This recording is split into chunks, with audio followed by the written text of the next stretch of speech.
Hey folks, what's going on? I got a bug flying around me. Coming at you, I'm gonna do a little cast net throwing video. It's gonna be my first attempt at doing this, so bear with me. First thing I want to talk about cast nets. I've done a couple, another video of getting one last year or 2 years ago, I don't know. But my cast net is the Murata by Betts Tackle. Disclosure: I bought the net, so this is not telling you to go get it.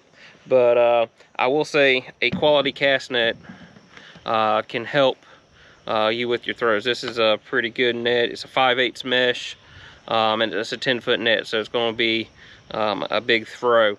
Now, how I learned to throw was how the pamphlet came in the bucket. So you may learn, and it's what's worked the best for me. I've tried a couple of different techniques, but this is the one that I've gotten accustomed to, and it seems to work now. There have been times I might not get it 100% open, but that's not a bad thing, because being a 10-foot net, it's 4 times bigger than an 8-foot net. So you're covering that area, and it's a whole lot bigger than a 6-foot net, even if you got that perfect. So, and sometimes you'll load this thing up and wish it didn't open all the way. So, and I have that happen before. So it's not ideal. We're going to get it out of the bucket. All right, I got it in the bucket first thing, and I'm going to step back a little bit. And what also helps, if you could soak it in some fabric softener, helps with casting it. And I got a little knot here. I got thunderstorm rolling in, so we need rain. That's not all bad. But first thing you want to do is go ahead and get this loop on. Since I'm going to throw it right-handed, I put this loop on my right hand, and I cool up the rope like so. And when I get to the lines, pull up the horn of the net, and I'm going to go ahead and pull it out the bucket. And I'm not going to quite pull it up just yet.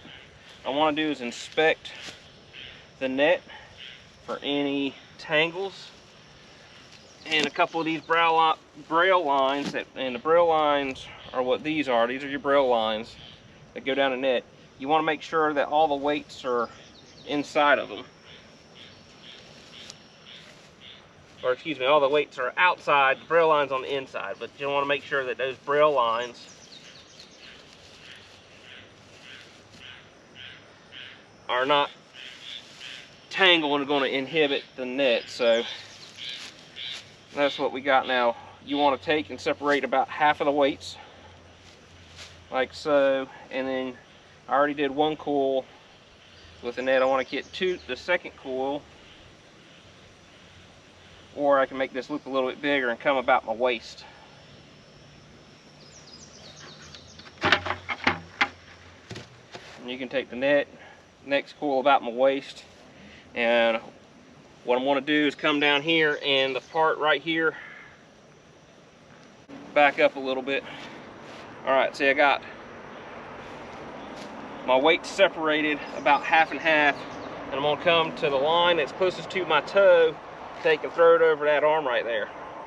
So essentially it opens the net. And then right here in front of my knee, I'm going to take the line and curl my pinky finger through it, and then I'm going to take this other hand and basically pick up all these weights up to about the halfway point. And so essentially you already got the net partially open. Now when I go to throw it, a lot of people try to twist it. I kind of almost throw it like I'm throwing a weighted bed sheet or a weighted comforter. And that's pretty much it. It's practice that makes perfect. I do know on the ground you'll get some bounce, so it doesn't look like it's open as much. The other thing is too that if you're on a boat, it's going to be a lot harder to throw because you may be rocking.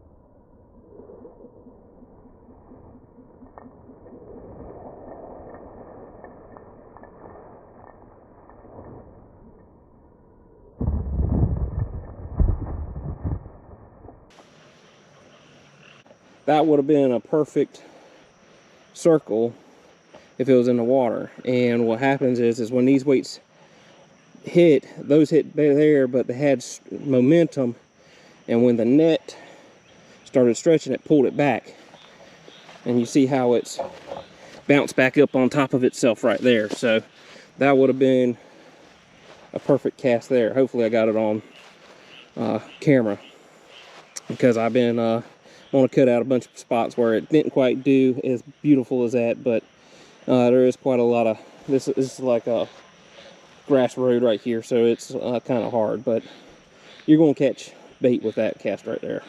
So all right, so in closing, that's just my way that I throw a cast net. There's plenty of other ways that other people do it. I just like it because it doesn't involve teeth. I'm not to say that salt water isn't good for you. Who knows? May give us some immunity to something, but it's not how I learned to do it. And like I said, it just practice. The more you practice it, the more you get. And I had to practice throw a couple of times before I got the shot that I liked with that. You got any questions, let me know, and we'll see you next time. Thank you.